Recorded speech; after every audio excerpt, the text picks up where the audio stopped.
One, que está para acontecer na Califórnia, poderia ser 50 vezes mais forte. 17 de janeiro de 1995, mais de 5.000 pessoas morrem e 26.000 ficam feridas no grande terremoto de Hanshin, no Japão. A cidade portuária de Kobe é arrasada, sua infraestrutura derrocada e mais de 300.000 pessoas ficam desabrigadas. Cientistas japoneses no Centro de Sismologia em Tsukuba preveem que um terremoto muito mais forte, medindo 8 pontos na escala Richter, poderia atingir a região de Tóquio no futuro próximo. Quando ocorrerem os terremotos inevitáveis na Califórnia e em Tóquio, o número de mortes, a devastação e o impacto sobre a economia mundial serão inconcebíveis. Imagine um profeta antigo tendo uma visão das estradas modernas, com centenas de carros passando em alta velocidade, com os faróis acesos à noite. Como ele descreveria? Lembre-se que ele nunca tinha visto nem imaginado nada parecido com um automóvel.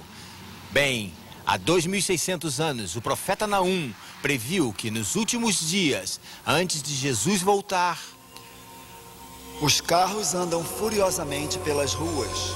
Cruzam velozes as praças em todas as direções. Parecem tochas e correm como relâmpagos. Para ele, os automóveis correndo furiosamente pela noite devem ter parecido relâmpagos. E, sem dúvida, eles cruzam velozes em todas as direções.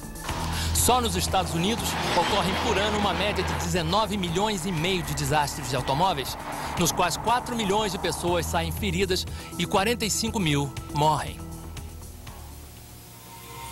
A profecia de Naum nos leva a uma outra previsão importante do profeta Daniel, dada em 534 a.C., sobre as condições do mundo nos últimos dias.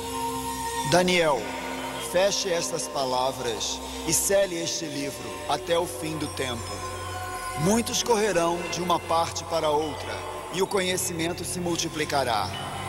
Deus estava dizendo ao seu profeta: Daniel, estou dando essa visão dos últimos dias a você, mas não é para você, não é para a sua época, é para o tempo do fim, quando...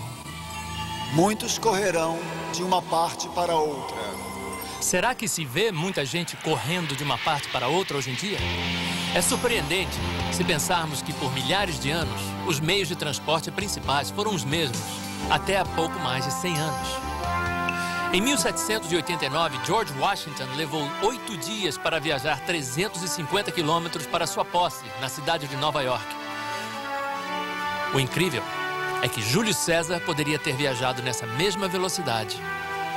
Por mais de 1000 anos, não se fez nenhum progresso significativo nos meios de transporte.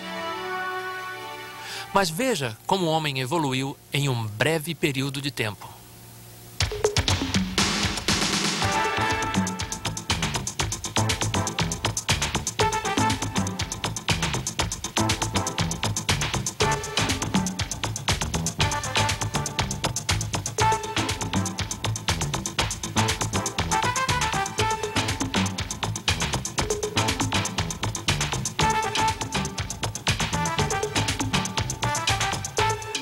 Agora o homem não só se locomove em velocidades vertiginosas, mas um jato pode dar a volta ao mundo em 24 horas e uma nave espacial em 80 minutos.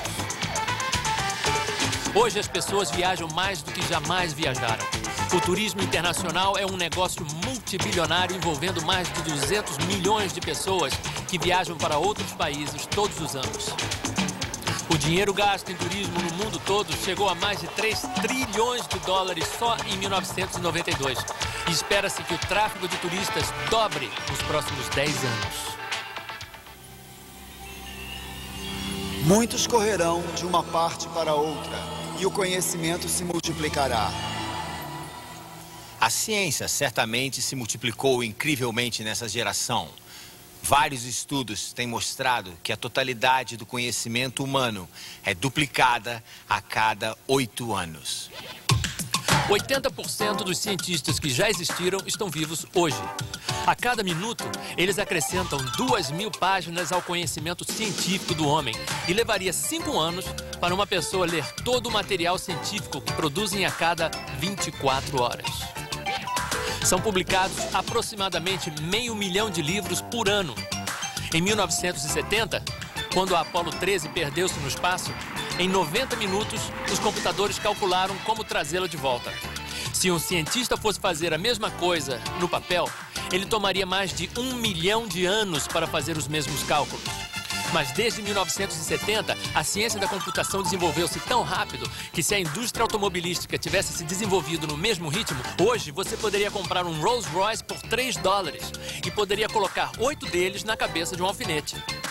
O bloco básico da ciência da computação, o transistor, foi inventado nos laboratórios Bell em 1948. Em 1994, um chip podia conter 3 milhões e 100 mil transistores, mais do que o dobro do modelo do ano anterior. Até o final desta década, o chip conterá mais de 1 bilhão de transistores.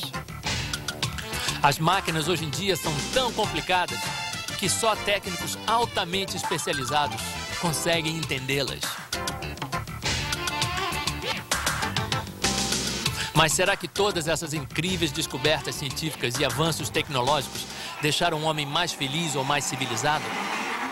Ao que parece, quanto mais parafernália e luxo o homem adquire, na tentativa de encontrar felicidade e satisfação, mais descontente e infeliz ele fica. No dia de hoje, o conhecimento sem dúvida aumentou. Mas apesar de países tidos como desenvolvidos, como por exemplo os Estados Unidos, dizerem ter o sistema educacional mais caro e avançado que já existiu, eles estão produzindo os jovens mais confusos, ignorantes e violentos que já existiram.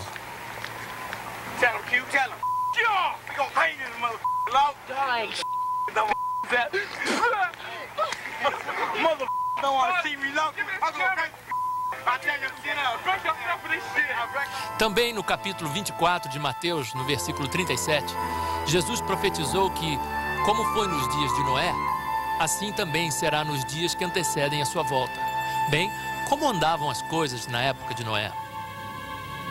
Viu Deus que a maldade do homem se multiplicara sobre a terra e que toda a imaginação dos pensamentos de seu coração era má continuamente e que a terra estava corrompida diante de Deus e cheia de violência.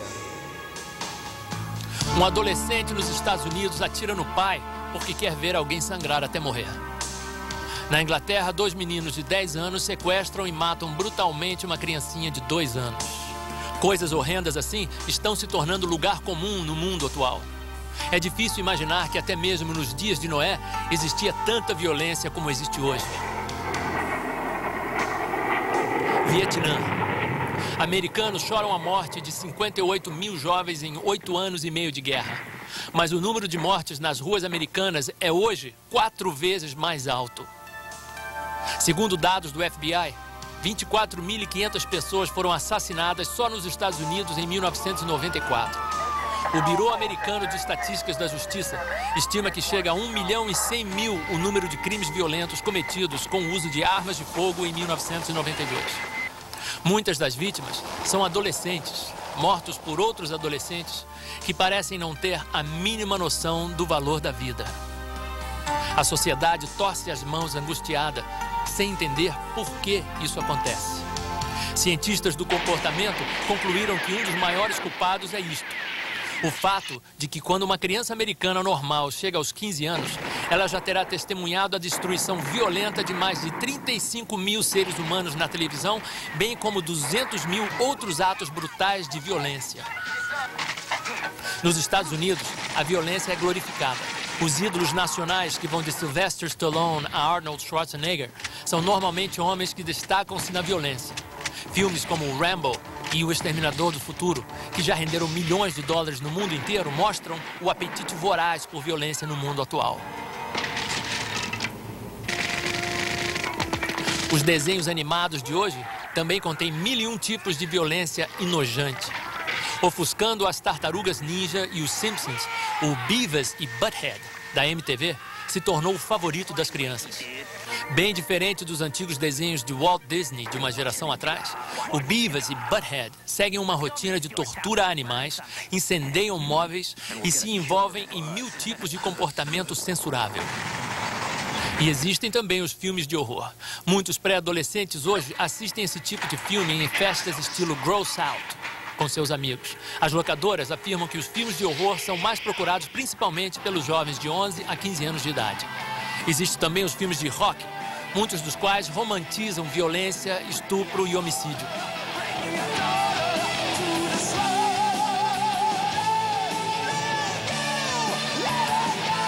O americano médio de 12 a 18 anos terá ouvido e assistido 11.000 horas de rock, mais do que o dobro de horas que passará em aula.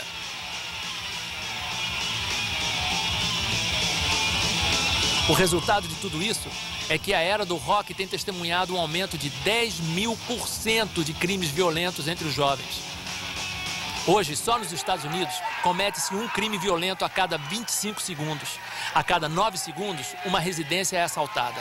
Uma mulher é estuprada a cada 6 minutos. E a cada 25 minutos, alguém é assassinado. O único consolo nesta terrível maré de violência é que, de acordo com as profecias na Bíblia, isso é indubitavelmente mais um sinal apontado para a segunda vinda de Cristo, quando então toda violência e crueldade sem sentido terminarão e a guerra será eliminada. E por se multiplicar a iniquidade, o amor de muitos esfriará. Esta profecia de Jesus sobre o tempo do fim, sem dúvida, está se cumprindo na nossa sociedade egoísta, comodista e preocupada só em defender o seu. A iniquidade abunda mais do que nunca na história do mundo e não se pode negar que o amor entre muitas pessoas com certeza esfriou. Nos Estados Unidos, 50% de todos os casamentos terminam em divórcio e 1/4 de todas as crianças que nascem, os pais não são casados. Um outro versículo na segunda epístola a Timóteo diz que nos últimos dias o homem seria sem afeição natural. Na época do Antigo Testamento, algumas das nações pagãs também eram sem afeição natural. Tanto que era comum as mães fazerem o que a Bíblia descreve como fazer os seus filhos passarem pelo fogo. Isto referia-se ao costume de oferecerem os seus bebês para o deus demoníaco Moloque, um ídolo imenso com braços móveis presos com dobradiças nos cotovelos. A sua boca abria e fechava e havia um fogo enorme dentro dele. Era o método que eles, no seu egoísmo, usavam para livrarem-se de seus bebês. Os métodos atuais, na nossa geração moderna e iluminada, são tão cruéis e bárbaros quanto os antigos. Apesar da medicina moderna deixar evidente que a vida humana começa no ato da fecundação, todos os anos milhares de criancinhas indefesas são assassinadas em hospitais e clínicas antes de nascerem, ainda dentro do ventre das suas mães.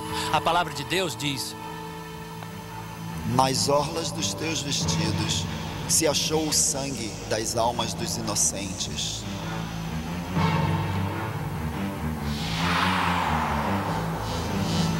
O aborto é uma indústria que gera 700 milhões de dólares por ano nos Estados Unidos. Todos os dias são abortados antes de nascerem uma média de 4.257 seres humanos nos Estados Unidos, ou seja, 1,5 milhão por ano. Há 2 abortos para cada 5 nascimentos no mundo. Na antiga União Soviética, uma mulher normal tem 4 abortos durante a sua vida. 90% das primeiras gestações são abortadas. Todos os anos, no mundo todo, 54 milhões de crianças são assassinadas dentro do ventre das mães. Apesar de algumas mães abortarem por razões justificadas, no geral, o aborto é um dos maiores pecados pelos quais Deus vai julgar esta última geração. Um outro é a sodomia. O livro do Gênesis relata detalhadamente como os homens de Sodoma tentaram molestar sexualmente os mensageiros angélicos enviados por Deus quando estes foram avisar Ló para fugir da cidade antes que ela fosse destruída. Bring them out unto us. Bring them out, that we may know them.